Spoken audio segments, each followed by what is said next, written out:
What's going on, guys? Welcome to another episode of you for Rurouni Kenshin. This is episode 29, and with me, as always, I have Blue Spade. Yeah, pretty decent episode.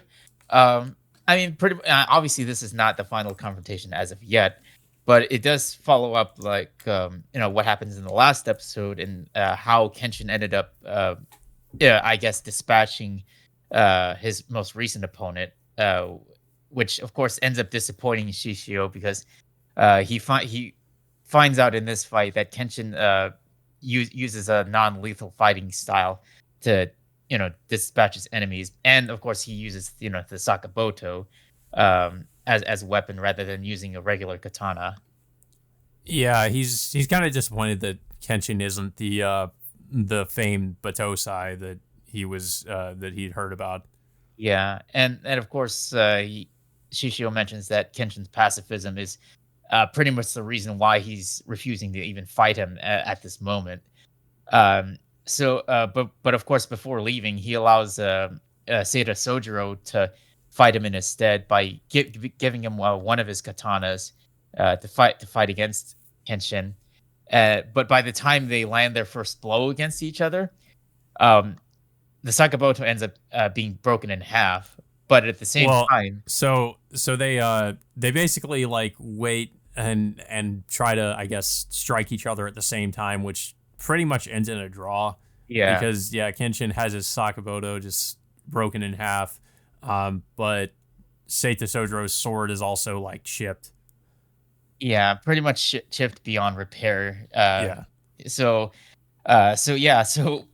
pretty much after this, Sojiro allows everybody else to leave.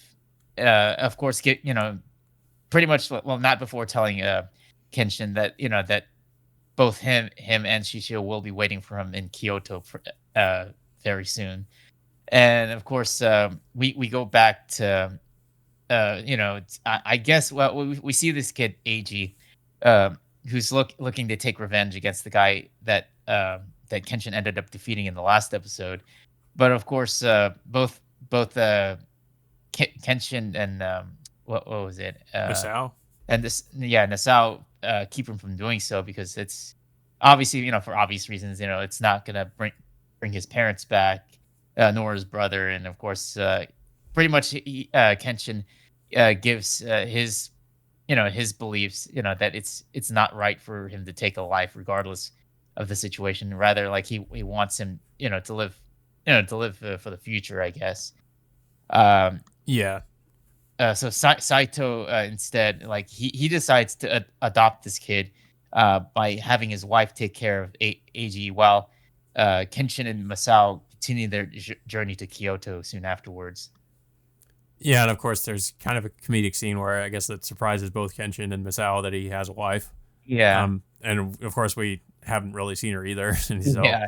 Well, I mean, well, for people that don't know this, Saito is technically based off of a real character from the Shinsengumi in real mm, history. So it's like, yeah, it's. I mean, the episode does point this out that Saito does have a real life wife during this time, and his backstory as a former Shinsengumi working as an officer in the Meiji government is also lines up as well.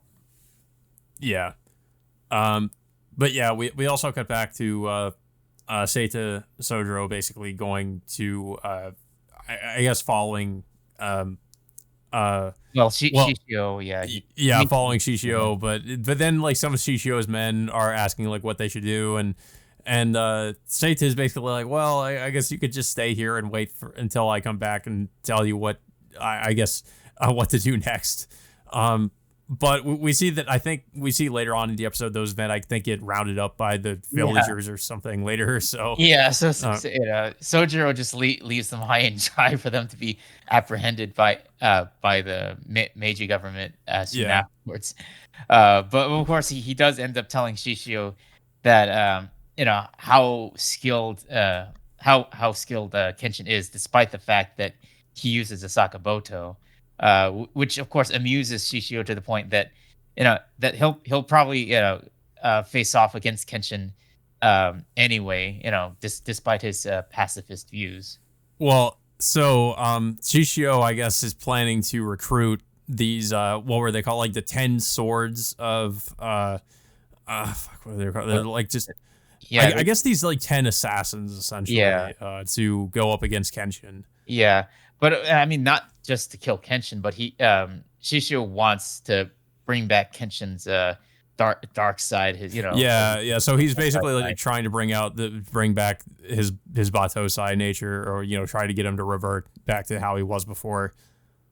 Yeah. But yeah, overall, it's a decent episode. Obviously, Yeah, I mean, of course, it ends with Kenshin and Misao like just deciding that I guess now they're going to go off uh Kyoto, yeah, um, and then we also see what's going on with Sanosuke.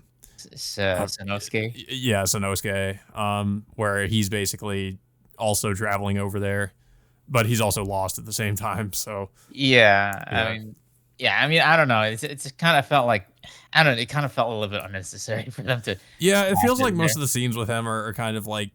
I was kind of wonder. I'm like, do we really need to know what's going on with him? Like when there's nothing really that's going on with him, like he's just kind of lost at the moment.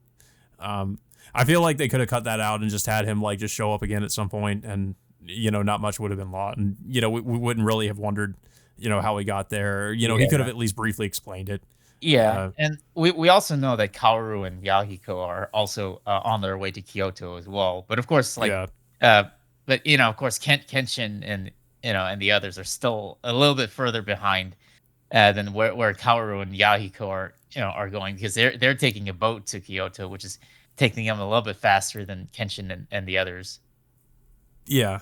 But I thought overall was a pretty good episode. We finally get to see a little bit more of, I guess, like whatever Shishio was planning, and or at least like what he's gonna do with Kenshin. And yeah, I mean, it was a good way to sort of follow up on his introduction from the last episode. Mhm. Um, Yeah, the and fight between the I wouldn't really call it a fight between Kenshin and Sojiro. It's no, yeah, I mean it they did technically fight in the live action movie, but it wasn't like the anime kind of portrayed it a little bit differently. Like it looked like yeah it kind of did, but it's not. It really wasn't. I was expecting things to play out kind of similar to how they did in the live action, but they were a little bit more different, I guess, than I thought it was going to be. The fight is over pretty. It's not really even a fight. It's just they try to strike each other at the same time, and it's not really like how it happened in the movie.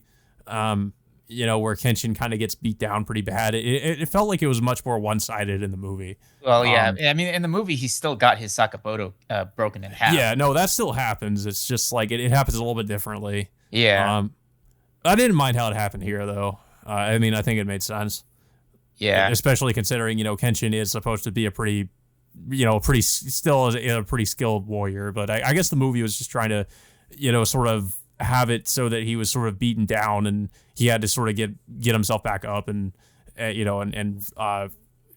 back to how fighting as good as he used to, or something like that. But yeah. the anime, it's still like he's still like more than capable. Yeah. Um, So, well, I mean, obviously, like I guess the next set of episodes is for Kenshin to reforge or get a replacement for his Sakamoto now that yeah, his current one is currently broken in half. yeah, yeah. So I mean that is kind of how it happened in the movie too. But I'm still interested to see like what the difference, what differences there's going to be. I mean, of course, speaking of the I guess the 10 swords. I think we did see some of that in the live action, but it probably was only like a few of them. I think, if I remember correctly, it felt like there was only like a few of the assassins that Yeah. went up to fight Kenshin. So I mean, maybe in the anime, we're actually going to see him maybe like go up against all of them somehow. Yeah. Um, but And eventually, Aoshi is going to make an appearance later in the arc soon. yeah, But well, I mean, we'll have to see because it's because the movies, of course, play out like somewhat differently. But of course, I mean, they still like follow the main plot line. But of course, it kind of it's arranged a little bit differently than the manga and anime did. right. Yeah, guys. But that all being said, until next time, we will see you all later.